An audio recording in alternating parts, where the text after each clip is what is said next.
Welcome to one more episode in the Beer Sessions of Everything is Everything. I'm Amit. This is my good friend Ajay. Ajay, you will note, is wearing a sparkling white kurta, the Sanskari look, and there is an ant there going up his collar and, in fact, almost on his chest right now. So, what do we have here, gentlemen? We have uncle and auntie.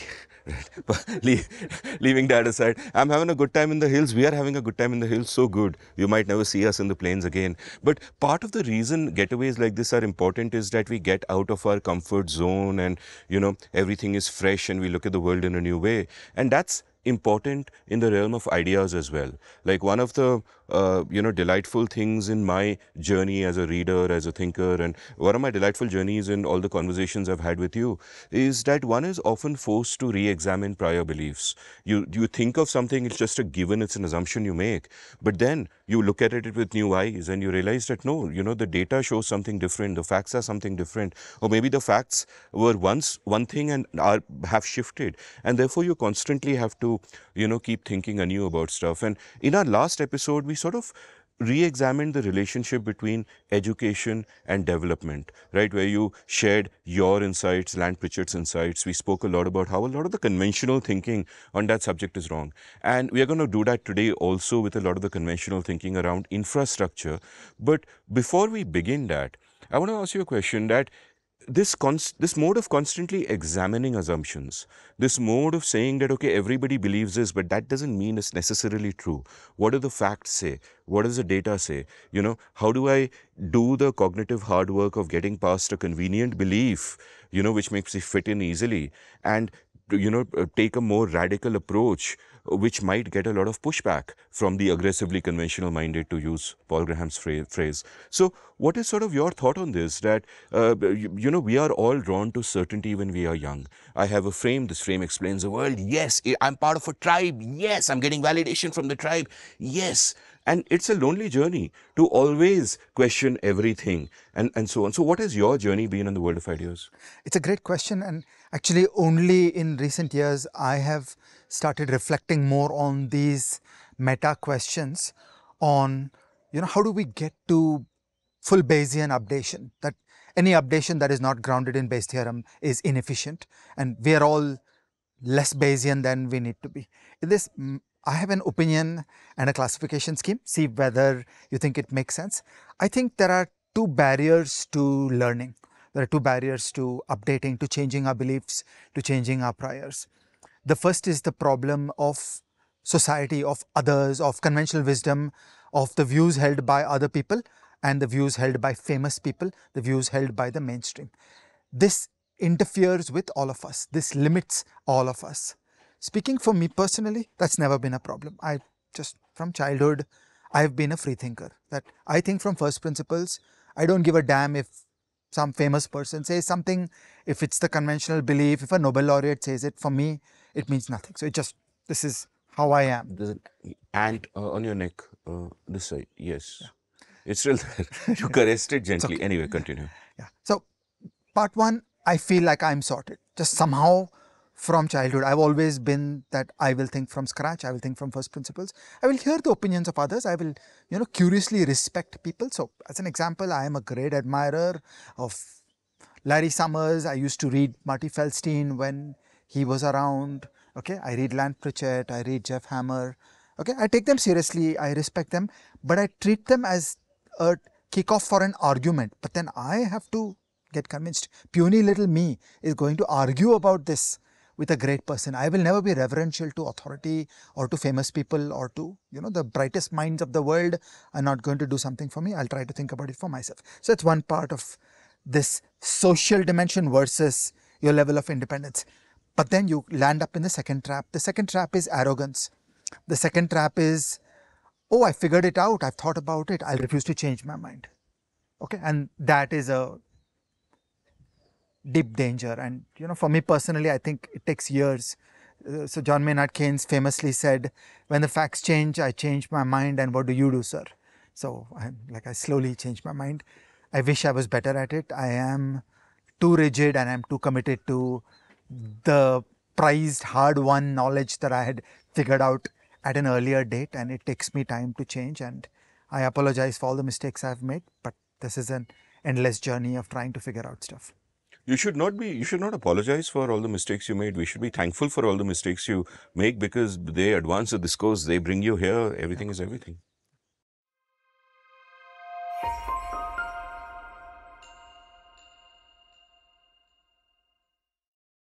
So, Ajay, what is that conventional belief about infrastructure that we are busting today?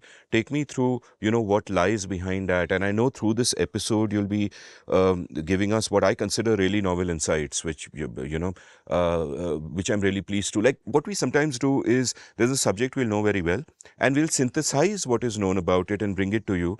But there'll be nothing novel in it. For example, the episode on chess that we did recently, where I don't think I brought anything novel to it, but I kind of synthesized my knowledge, which leads to my enthusiasm. But there are other episodes, like many of our episodes on firms, for example, where there is a fair amount of novel thinking that is going on. And in my opinion, today's episode is like seriously one of those. It's always good to start at the beginning. So let's start at the 90s. There was a great explosion of investment in the Indian economy. Tariffs came down, rules against FDI changed, foreign investment started, and there was a first surge of beautiful exports growth. It is always the case that you bring down protectionism, you bring down tariffs, and you get exports growth. Okay, and this is the exact opposite of what every bad economist believes. Every bad economist thinks that if India wants to export, you need to do more protectionism. That's just trivially and factually wrong. When you bring down customs duties, when you bring down protectionist barriers, raw materials become cheaper in India. And then Indian exports become more competitive in global markets. So we got a beautiful export surge in the 90s in response to the giant decline in customs duties. And then immediately the Indian infrastructure choked. Okay, so infrastructure came high on the priority of everybody in those early days.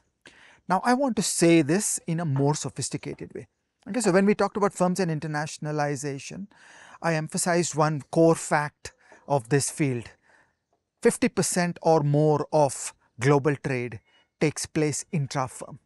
Okay, it is IBM and IBM that is trading across the border. So the great multinational firms of the world cleverly organize production all over the world. They choose the good location to do a certain thing, and then they move sub-assemblies and raw materials all around the world to get an overall production problem done.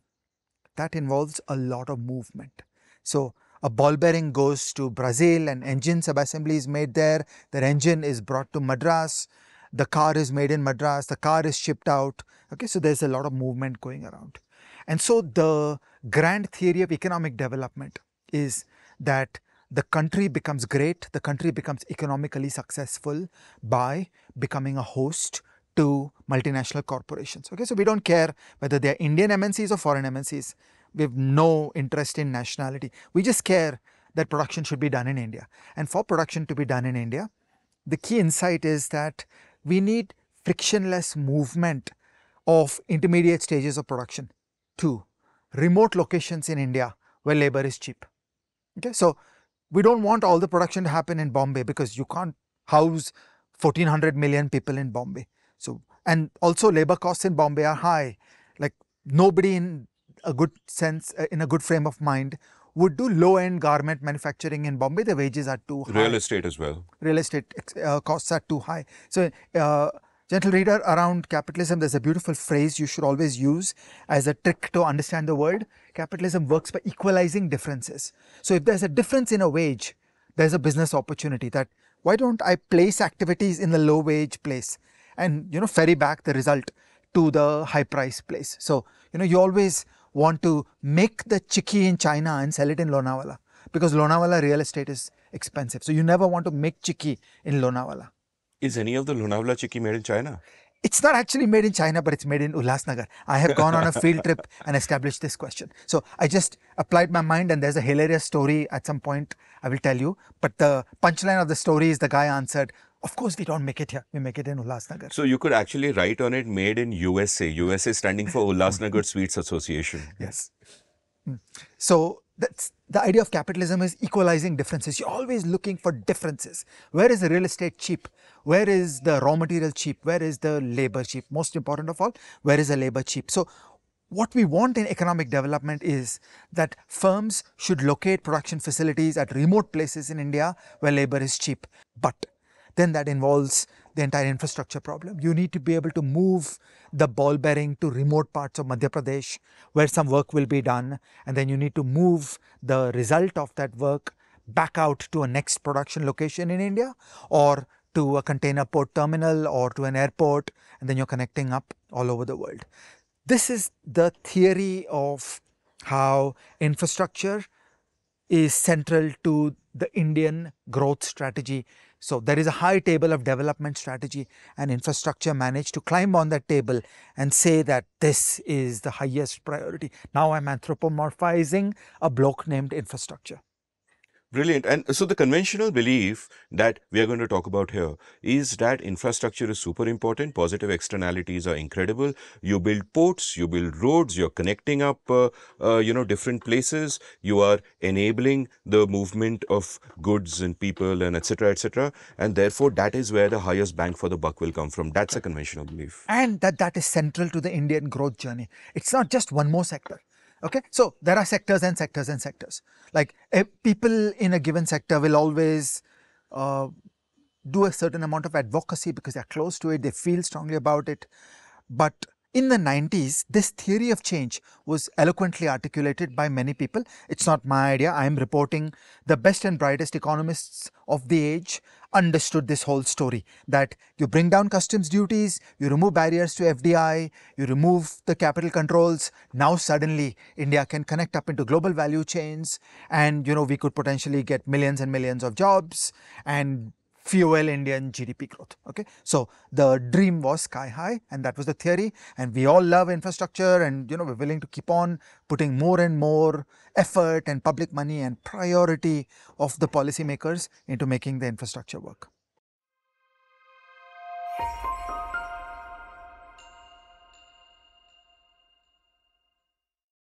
So, Ajay, this is what I've always conventionally thought of as true. In fact, it seemed so trivially true to me that, of course, building roads is great, of course, building ports is great because larger economic networks are great, you reduce the friction of travel. Of course, it's true. So, and it did work for us, didn't it? So there is one part where it worked beyond our wildest dreams, and that is services exports. So the sequence of events was that in the late 90s, the Vajpayee regime, Sudhindra Kulkarni, NK Singh, broke the stranglehold of the Department of Telecom on Indian telecom policy. It is one of the most important moments of the Indian economic reforms, and opened up India to private and foreign investments in telecom. And this included the privatization of VSNL, which went, I think, to Tata Telecom. But more importantly, it broke the monopoly of VSNL on international telephony. So all kinds of people started running fiber optic cables to India, producing internet services, selling internet services. So I remember when I first came back to India, there was only one source of internet connectivity at the National Center for Software Technology, NCST. There was a man named, I think, S. Ramani, who was heading NCST, and he led a project that is called ERNet. ERNet was a T1 line to the internet, which at that time sounded mind-blowing. What's a T1 line? 1.54 megabits a second. So the full country was riding on 1.54 megabits a second. This is early 90s. Early 90s. So ERNet was incredibly important. It brought knowledge to India. So it seeded hundreds of individuals. Some of the people that we know, Rajesh Jain, Shubham Mishra, Sanjay Jain, these are all creatures of the opportunities that the early ERNet made possible. So it stoked knowledge, and it did so on like a pittance of a budget, and all of 1.54 megabits a second. So I really admire and I'm grateful to the people in ERNet who created that beginning. And then came the telecom revolution, where the monopoly of VSNL was removed, and by that time there was already a good deal of the seeding of the Unix and internet knowledge all over the country, and the private sector threw massive fiber optic lines to India. There are landing stations from the Middle East to Bombay, there are landing stations from Madras to Singapore, and basically there is now infinite bandwidth in India. Okay, so that was the infrastructure policy that break the government monopoly, open it up to private and foreign, and the private sector will put in those infinite investments. You don't need public money. You just need user charges that, all of us, we pay for a broadband line. You don't need government money, because I would always insist that this should be about government getting out of the way. Like, And I remember arguments from people saying that, hey, telecom is too important, national security is at stake, we should never open it up, we should control it, the state should invest public funds. And people forget those arguments today, and there are facsimile copies of those arguments which still popping up circulate in other sectors. in other sectors. Correct. Yeah. So telecom is really a great success story, that the right things were done. You can argue they were done a little too late. In my ideal world, instead of the telecom reforms being done in 1999, they should have been done on the same day as the customs duty cuts. Okay, when you remove the barrier to importing computer hardware, when you remove the barrier to importing computer network switches, on that day, the opportunity was there for India to be a services exports superpower. But we lost about 8 years to get to 99. Never mind, okay, we got it done. And that kicked off the great services exports revolution from India.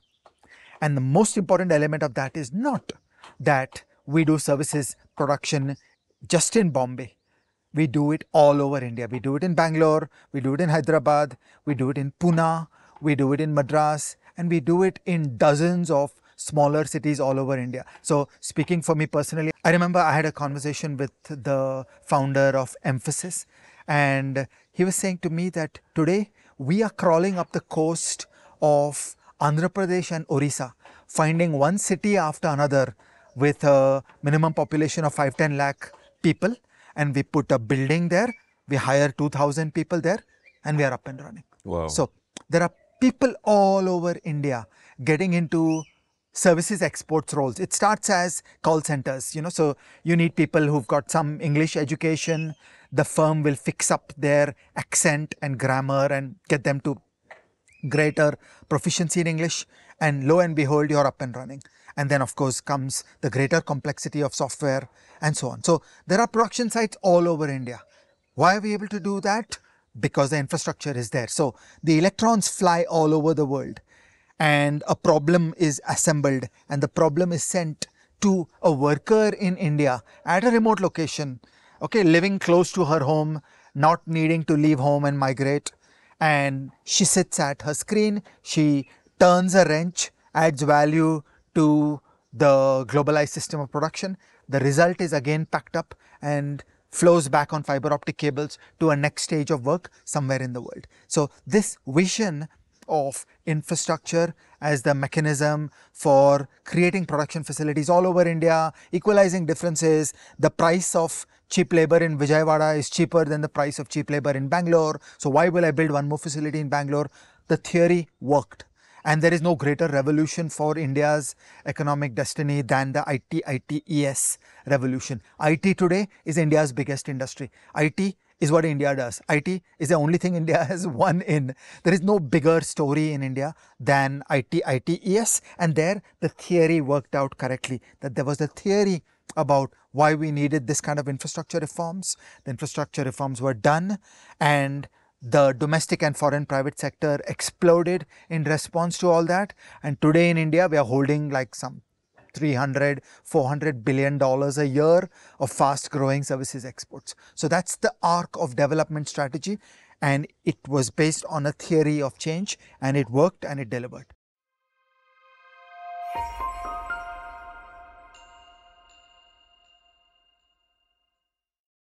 So this is the good story about services, but there is a not so good story about goods. So tell me more about that, because that's where there appear to be flaws in the theory, right? Yeah.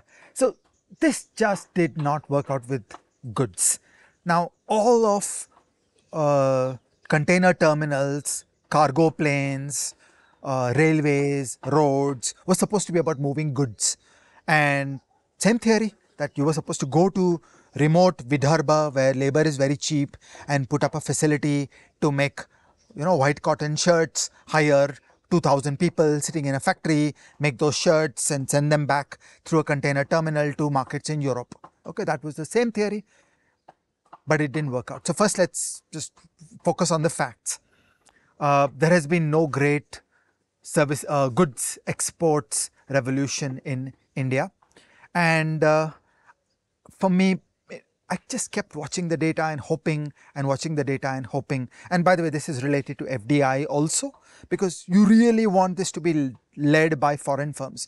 Foreign firms have the global system of production, they have the customer front end, and they know how to do this. And very often, what works is that the foreign firms lead the way, they come and establish the early facilities, and then the alumni of these firms turn around and build the Indian firms. So, for example, we know this clearly around Bangladesh, that there were some few firms that began garment exports in Bangladesh, and the alumni of those firms went and started the next firm and the next firm, and that's how it flows. Similarly, in the Indian software industry, over the pioneers like Datamatics and TCS, and individuals from these firms went on to give birth to many of the other activities. So I have just endlessly looked at the data, curiously watching, hoping. Okay, so I'm an enthusiast for India. I just kept hoping that this will work. And year after year, more and more infrastructure kept happening. So the progress in infrastructure again begins in the 90s.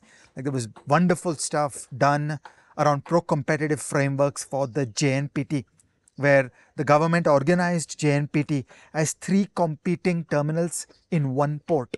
They didn't do a PPP for JNPT as one private port. Rather, in that port, there is one government terminal which can help establish measurement of costs and benchmark prices, and there is one other terminal contracted out to a private vendor, and there is one third terminal contracted out to another private vendor. So you get vigorous competition. Okay, sadly, some of that level of brilliance in policy doesn't happen in many later episodes in Indian infrastructure. So a lot of infrastructure started happening, and I kept looking at the data and wondering and hoping, and I think it's time to officially announce that the goods export story from India is not going well. So I want to talk about a little bit of data. So what happened was that there was a great collapse of merchandise trade during the pandemic, and then there was a remarkable explosion of goods imports by rich countries. So what happened was, in rich countries, the governments sent very big fiscal support to households.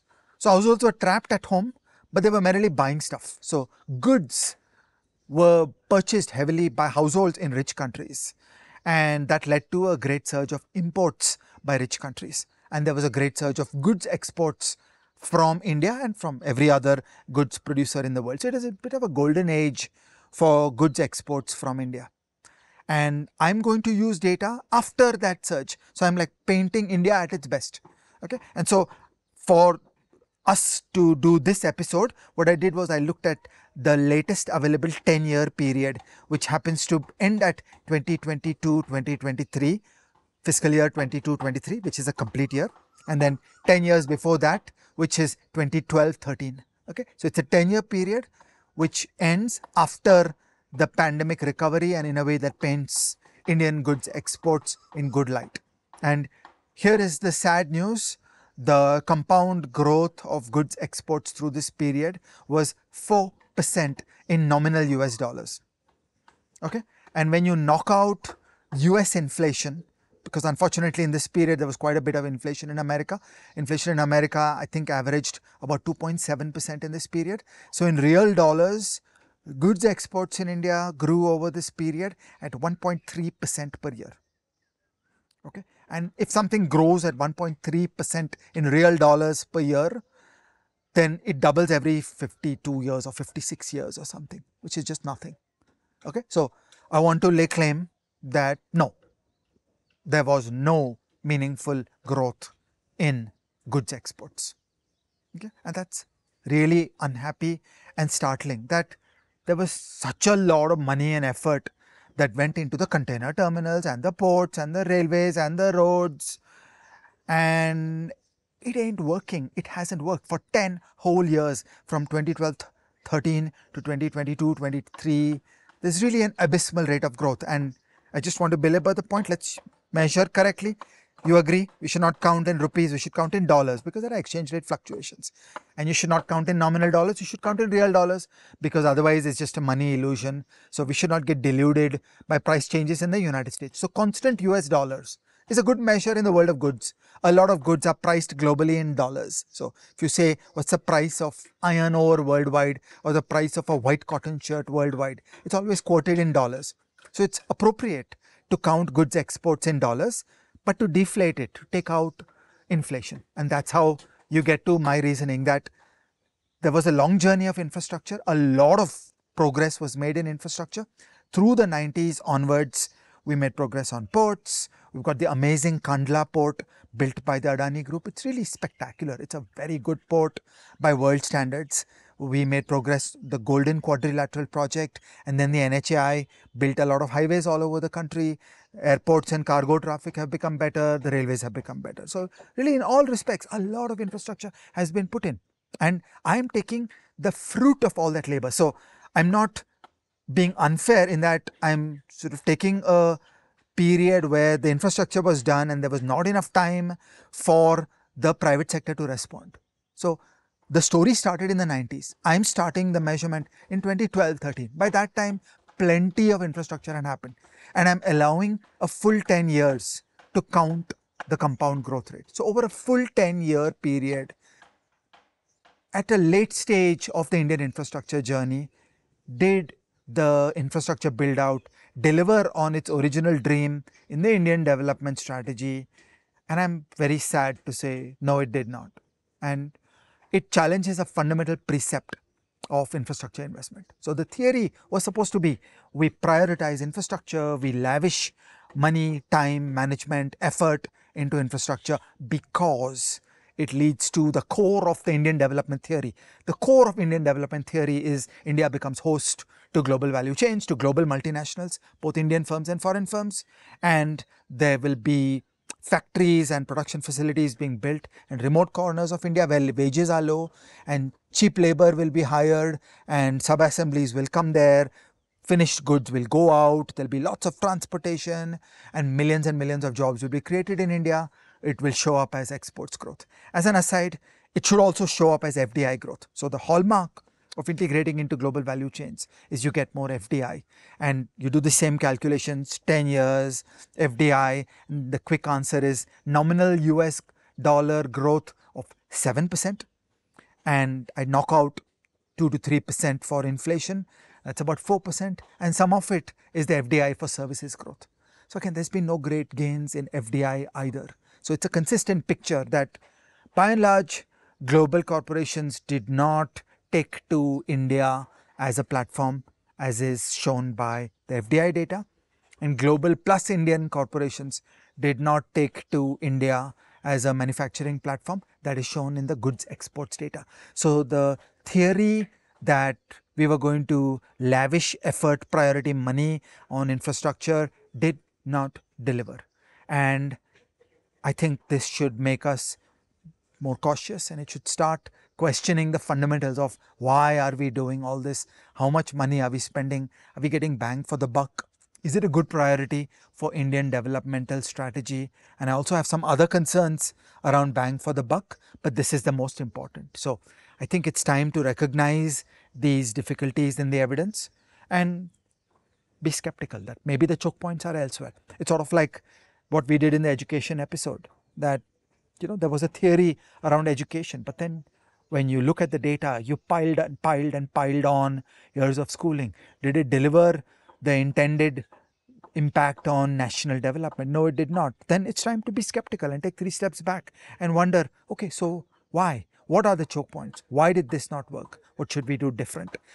In today's conversation, I'm not going to belabor the solutions, but I do want us to put this question up for debate, that maybe we should not be so sure about the theory that infrastructure is today an important part of the Indian growth story.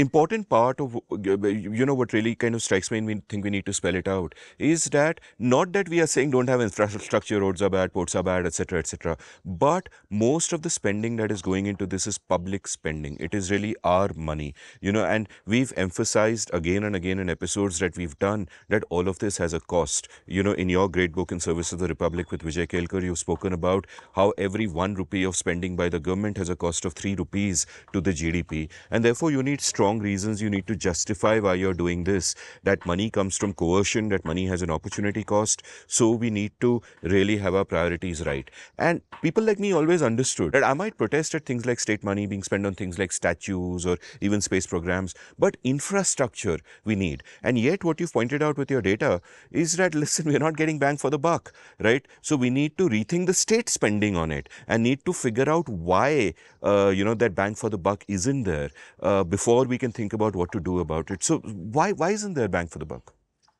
Um,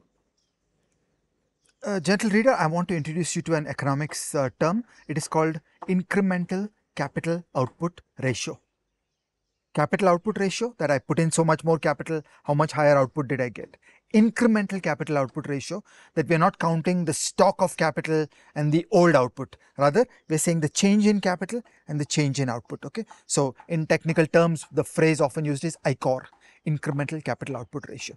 So far the claim is that there was supposed to be a bang for the buck. For example, in telecom, private people put in a lot of capital to build the fiber optic lines, and by God did it deliver.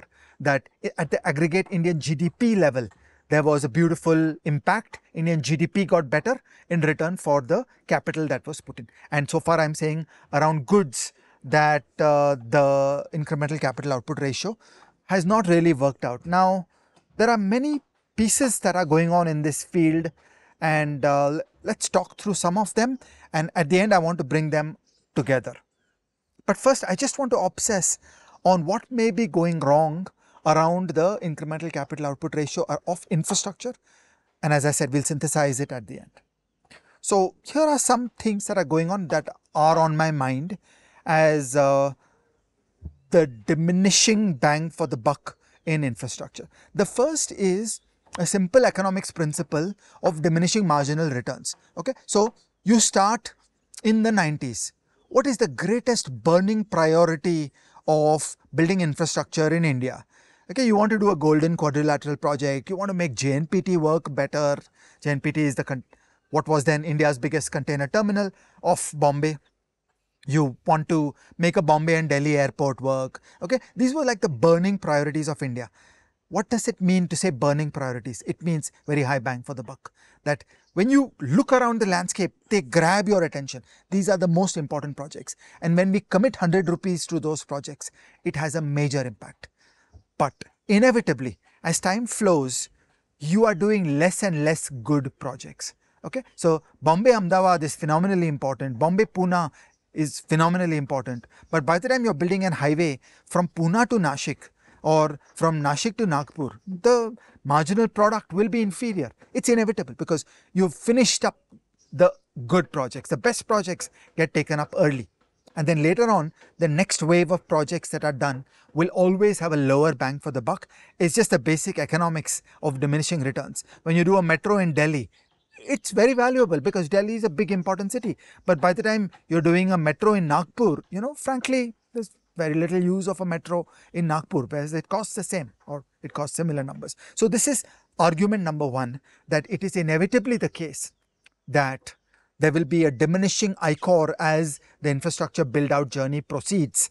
So the enthusiasm and confidence that we had in the 90s when we were doing JNPT and Golden Quadrilateral should not be carried forward today. Today we should be more skeptical that, the low-hanging fruit are taken and the cost-benefit analysis needs to be done with greater and greater care, because you're down to less important projects today. Okay. The second aspect to think about in this is that in the early years, there was a magnificent attempt by the policymakers to lead with infrastructure projects through public-private partnership. Okay, the philosophy was the government will do some planning, some design. The design of the Golden Quadrilateral was to be done by government. But after that, the highways actually were supposed to be private. So you do PPP, you do public-private partnership. Okay, so all across the landscape, it was a valiant and heroic attempt to do PPP infrastructure. Okay, and by and large, it led to a significant crash because contracting capabilities in India are very poor. The government screwed up many contracts, and many things went wrong.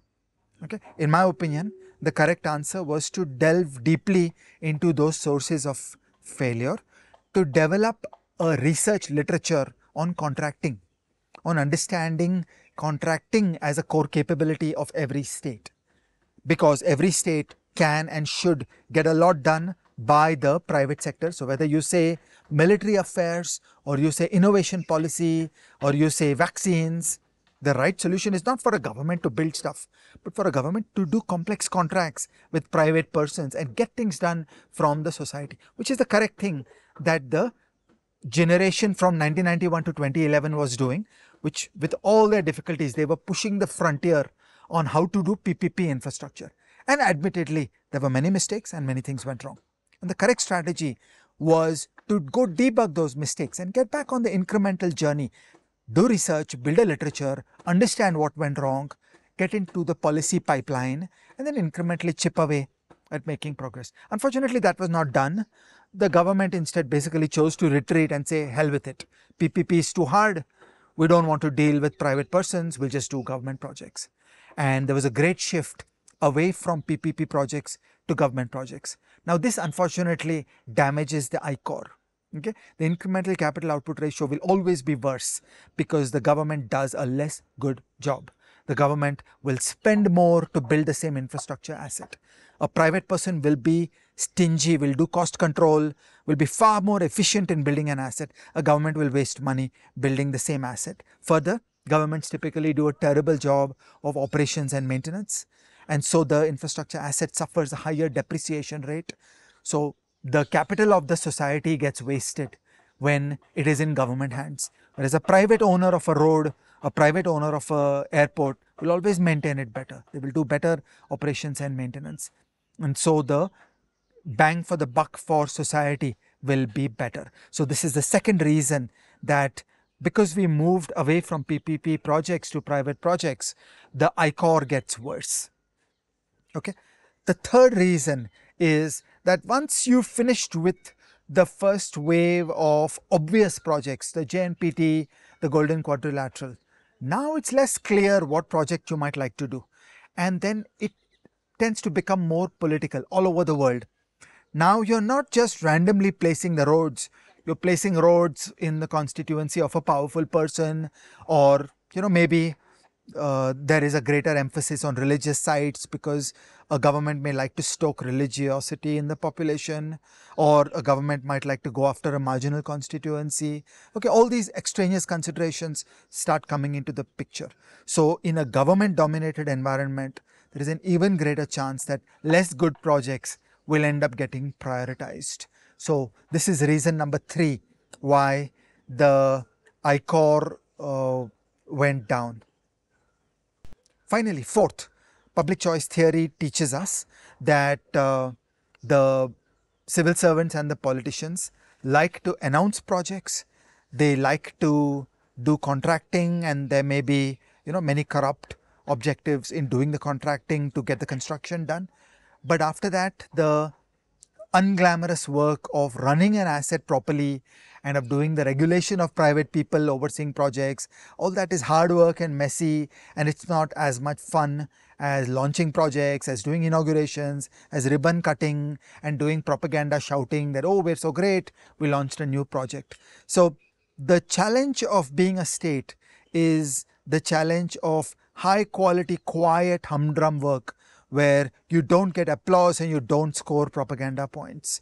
And this is very difficult in the Indian state. The Indian state does badly at the everyday hard work, humdrum stuff. So, for example, by and large, infrastructure regulation has not worked so well, and basic things about, for example, the airports don't work so well, and so on. So this is the fourth reason why a lot of capital goes in and then it doesn't quite generate the returns for the society as we would have liked to obtain. So these are 4 other reasons why the bang for the buck that we have been getting in India is not as great as we would have liked. And I want to locate this against a stark story from China. Okay, so in China, there was a gigantic infrastructure build led by central planners, led by the optimistic economists saying, by God, we should build more infrastructure and lots of good things will happen. But actually, they ran into many of these similar problems. They started building roads to nowhere, where there was a political decision, we're going to build this road, and there's nothing at the other end, but vast money would be spent. And in the short term, everybody's happy, there are construction contracts, in the short term, it looks good, you get announcements, you get ribbon cutting. But really, at a deeper level, if you think at a GDP scale, if you think like an economist, that what's the incremental money that the society is putting into this project, and never mind whether it's public or private. Finally, the economy has that money, and somehow that money gets turned into some concrete. Okay, so if you think of incremental investments and the incremental GDP gains, then the ICOR started getting worse and worse for China. So we definitely know the story about China, that very large amount of infrastructure was built. By any reasonable account, too much infrastructure was built, and it has just wasted trillions of dollars of the hard-won money of poor people in China. And this was a wrong policy strategy in China. We know that it was wrong in China for sure. I feel we should start opening up this question in India. It's time to start being a little skeptical that, are you sure? Like, should you just keep on doing more and more infrastructure? Okay, so I've given like 4 reasons around why the ICOR is not so great and is actually declining. And one proof of the pudding, you should have got goods exports growth, like we got the services exports growth. Why is it that the fiber optic cables delivered and none of the other infrastructure delivered exports growth? Okay, so I think it's time for us in India to start questioning and thinking and debating that, is this holy cow appropriate? Okay, so I felt in the 90s that this was a correct theory of change. I'm happy that we did that. I was supporting that main paradigm in the 90s. I'm just saying that my views have shifted. I'm less sure, and I'm feeling a greater disquiet, and I feel it'll be good for all of us to start asking more of these questions. This is quite eye-opening for me. Thank you for the masterclass. And I take 4 lessons away from everything that you're saying. And, let me know if you'd like to add to any of them or to modify any of them. And lesson number 1 is always keep re-examining your assumptions. For example, it would have been a logical assumption in the 90s where we, did the work on JNPT, build the great airports, make the Mumbai-Pune Expressway, etc., to say that, man, this is a whole game, infrastructure and the output is crazy and all of that. But perhaps we don't need to look at the core, as it were, but the I core, and look at the incremental capital output ratio, because that is what is giving you the updated story in constant terms. But instead, if we settle into a rigid belief that infrastructure obviously good, look at the result, we stop examining that belief and thinking about it hard. So that's lesson number 1. And again, this is a universal lesson, applies to any context. You have an assumption about something, you have a deep held belief, which could come from both your values and the state of the world, but the state of the world keeps changing. So you have to keep re-examining them. The second part of it is that, what you said about the government, that, okay, contracting is hard, right? Building that kind of infrastructure regulation is hard. And what the government seems to have done is walked away from the hard stuff, taken the convenient route out and said, oh, we'll do it ourselves, which is convenient, which is easier, but which is suboptimal. And therefore, as individuals also and as institutions also, the lessons here is that don't run away from the hard problems just because they're hard. Think a little deeper and don't go for easy answers. This is a great lesson for development economists as well, but we'll discuss that in a future episode. That don't avoid the hard questions, because that is where the value may often be. The third big lesson here is to always be skeptical of the state. Like what you describe happening in China, roads to nowhere, ghost towns, that kind of thing, one would argue, is almost inevitable over a long-term period. If you look at all the factors that you mentioned, that you have diminishing returns there. But if you think about public choice theory, and by the way, gentle readers, if you haven't heard this phrase before, we did a full episode on public choice theory. And for every Indian, it's an episode you absolutely must watch. And the basic argument of the episode episode is that people within government, both politicians and bureaucrats, respond to incentives. They're human beings, they're not benign institutions. And we have to consider those incentives and keep that in mind. So the fact that politicians in power will say कि मेरे constituency में मुझे boondock चाहिए, ये सब चाहिए, etc., that becomes critically important. And you need to look a little deeper at both the seen and the unseen. And this is something like Frederick Bastiat would have spoken about. And the whole concept of opportunity cost is there. That it is easy to look at government spending, whether it is wartime spending or whether it is building infrastructure, and saying that, oh, GDP is going up, all this money is being spent, it's fantastic. But, you could just have an army of people digging up ditches, filling them up, digging up ditches, filling them up, rinse and repeat, and the GDP just keeps going up. And this is, in fact, why I have a fundamental argument with government state spending being included in GDP. And the question to ask is, what is the opportunity cost of that? If you just leave that money with the taxpayer, the people you've taken it from, it is still going back into the economy. It is being put to good use. There is a huge opportunity cost which we must consider. So I would urge constant skepticism of the state as well. That initially it's great building that early infrastructure gets you the bang for the buck. But later on, when it becomes clear that there is no bang for the buck, you might have to consider that there might even be a negative bang for the buck. And constant skepticism is required. My fourth lesson comes from something earlier in the episode, so not exactly related to the ICOR issue. But my fourth lesson is often that when we think of infrastructure, I don't think that the state necessarily needs to do all the building of it themselves. As you pointed out, all that happened to enable the services revolution was the state got out of the way. They said, no, we won't do a VSNL monopoly. We'll ignore the stupid arguments that, oh, the state must control it because national security and only we must invest in it. We'll create that playing field where anybody can come in. And the moment you change the incentives, FDI comes in. FDI, general readers, is foreign investment coming in directly. FDI comes in, fiber optic cables are built. That whole infrastructure is built by private players for the profit motive and ends up really helping everybody. And that's a big lesson on it also. And PPPs were great because they were a way of harnessing the private sector, the entrepreneurship, the capabilities within that, and set great incentives. And to walk away from that just because certain aspects of the contracting and the regulation are hard, I think it's just a failure of imagination, and it's a loss to us.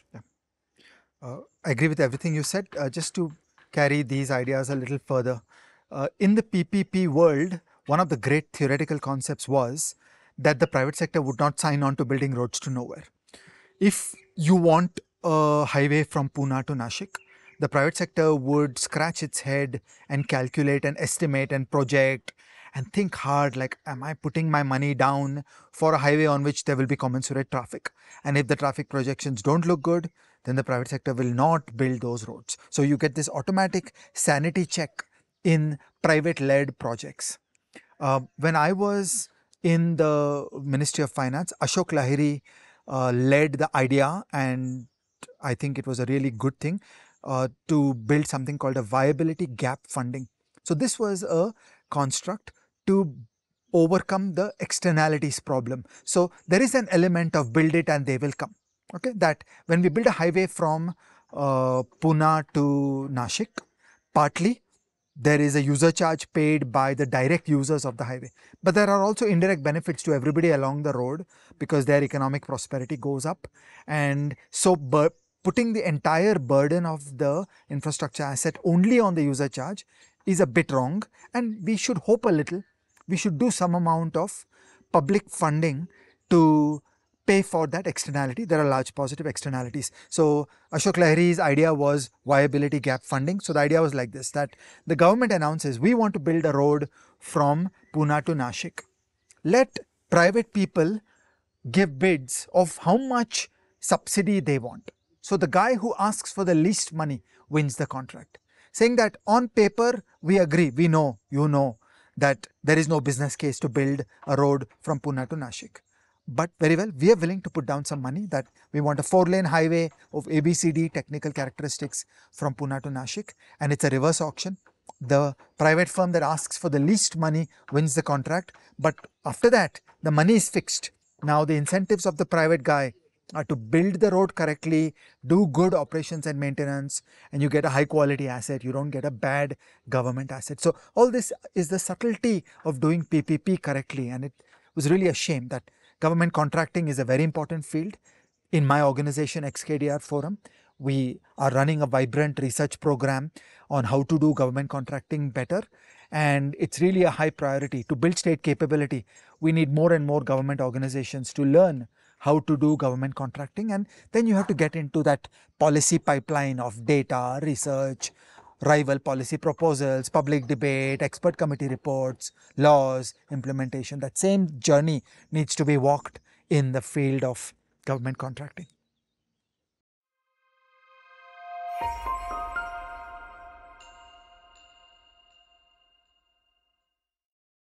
You know, sometimes I think of both the seen and the unseen, and now everything is everything, now that we have 50 something episodes, as a larger conversation. And it is actually one conversation, a larger conversation about larger things. Everything is everything. And what we do in each episode is we zoom into an aspect of it and, talk about that aspect of it. So here we've spoken about infrastructure and the conventional beliefs in it, and the need to re examine what public funds should be spent on, because public funds come at an incredibly heavy cost to both GDP and in terms of the moral cost of the coercion they involve.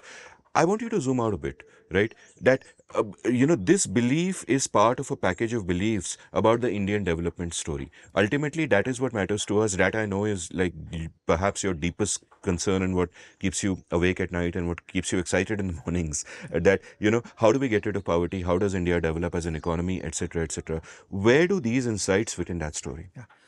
There is no greater question than India's economic development, at least for me. Okay, so I mean, I'm sure the world is important as well, but for me personally, there's no greater obsession, there's no greater question than, how can we in India put our pieces together, get our shit together, and become an advanced economy? There is no bigger challenge than that. There is no more interesting question than that. And so that takes us to the core of development economics, of growth theory.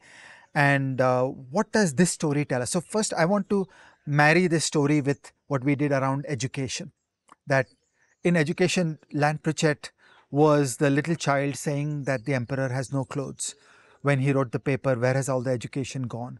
Questioning a gigantic paradigm all over the world where everybody had committed themselves that, oh my God, we need more conventional 19th century schools. We need to herd all the kids into school, get them more years of schooling, and that will be good for the country. And if only India will develop years of schooling comparable to the UK of 1947, then India will become like the UK of 1947. And a careful look at the evidence tells us, nah, it ain't happening. All the piling on of schooling years has really not delivered those results. And then a lively debate takes off around why, and there are a couple of different conjectures, and you need to go chase down those conjectures. And we should not lavish money until those questions are answered. So in fact, we should greatly pull back money immediately, saying, sorry, this ain't working. So first is a nihilistic part saying, I'm not putting money into this field until we know that we have figured it out, we have diagnosed it, we've come up with the correct answer. Do you actually just need early childhood interventions? And after that, it's perfectly fine to have kids growing up in the forest without attending school. Okay.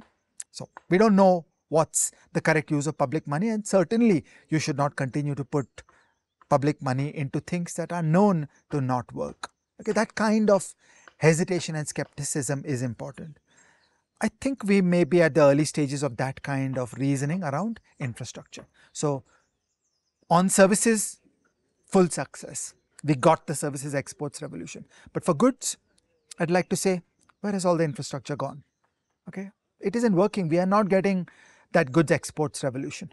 Now, appealing into economics, this is actually a very well-known question in economics, which is, what is the choke point? What is a binding constraint? What are the most important factors holding back the emergence of globalized firms in India who participate in global value chains, where there are foreign firms doing FDI into India?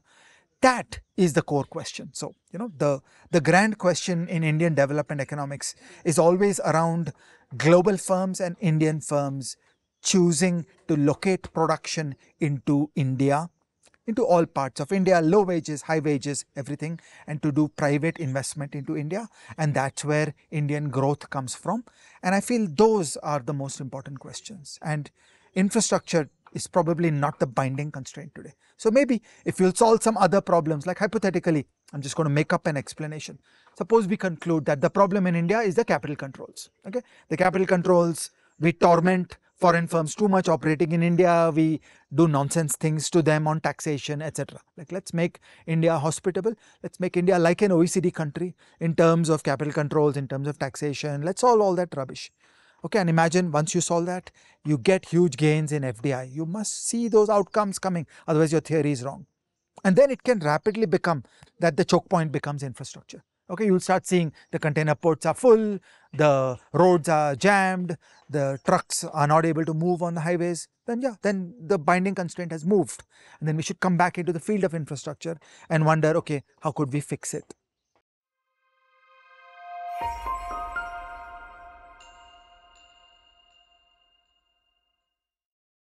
So, Ajay, what's your recommendation for us? I want to recommend an article, uh, links in the show notes. It's an article about young women from Orissa who relocate to Tirupur and work in low-end manufacturing establishments doing garment exports. Okay, so as I said, I take the emergence of firms and exports very seriously. I see it as the heart and soul of the Indian story. But there is so much human drama in the lives of these young women, and I feel all of us should go closer into this. And as an aside, I have a request to gentle readers. I always love to do field visits, to meet people, to visit factories. I had a great experience a couple of months ago. I visited a blue jeans manufacturing facility belonging to Arvind Mills in Bangalore. It was one of the greatest 2 days of my life where I got to see a world-class jeans manufacturing factory in India. So if gentle readers have ideas for factory visits that we should be doing, I'd love to know more. I want a factory visit right now. I want a factory visit to that blue jean factory. So please tell me, like you said, it was mind blowing. It opened your eyes. Tell me a little bit about why it was such a big deal. The team at Arvind Limited said to me that they will show me one bad factory and one good factory, okay, to understand the range of possibilities. And that blue jeans factory, they said to me, and I take their word for it, is essentially the best blue jeans factory of the whole country. Okay, so it's a single facility where there are about 2,500 employees. And this is like simple blue collar Indian labor on the outskirts of Bangalore. And first of all, you see the assembly lines in motion, but inside the factory, there is a constant journey of mechanization and automation. Because minimum wages in India are so high and there are mandatory benefits, it's a constant struggle to stay competitive against Bangladesh and against Vietnam and so on. And as microeconomics will predict, they do it by being capital intensive. It's an inefficient capital intensity that they're doing all the time in order to stay competitive within the minimum wage that has been established in India. So you vividly see how the substitution of capital and labor is happening. So they're constantly buying machines. They have a nice hard-nosed internal rate of return calculation, and one by one they keep adding machines. So for example, you could be doing the worsting of jeans.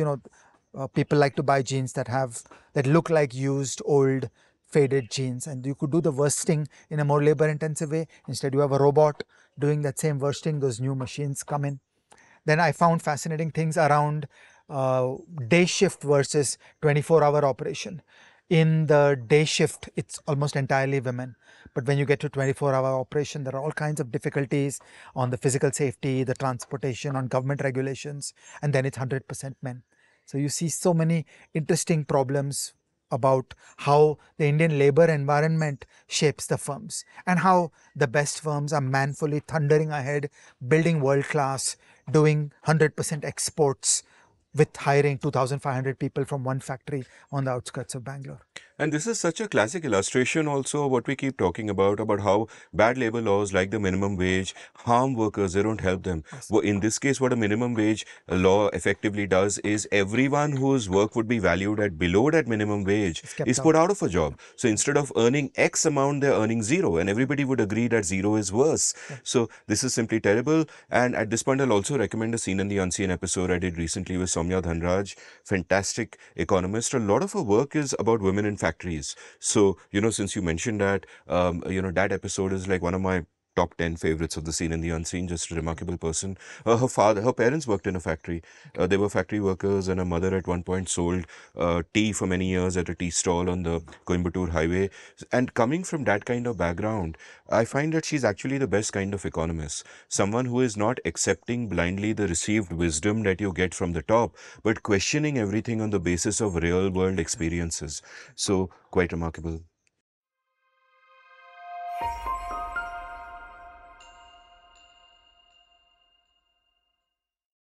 And Amit, tell us, what's your interesting recommendation for today? So, my recommendation for the day is A, not related to today's episode at all, but Yeah. B, completely related. Yeah. It's about infrastructure for the mind, right? We think better the more and more we, enrich our mind by reading about the world and by reading others. So, I want to recommend a beautiful memoir called Odd Woman in the City by Vivian Gornick. I first discovered this book while doing an episode of The Seen and the Unseen with Shrana Bhattacharya, Loneliness of the Indian Woman, my most popular episode to date.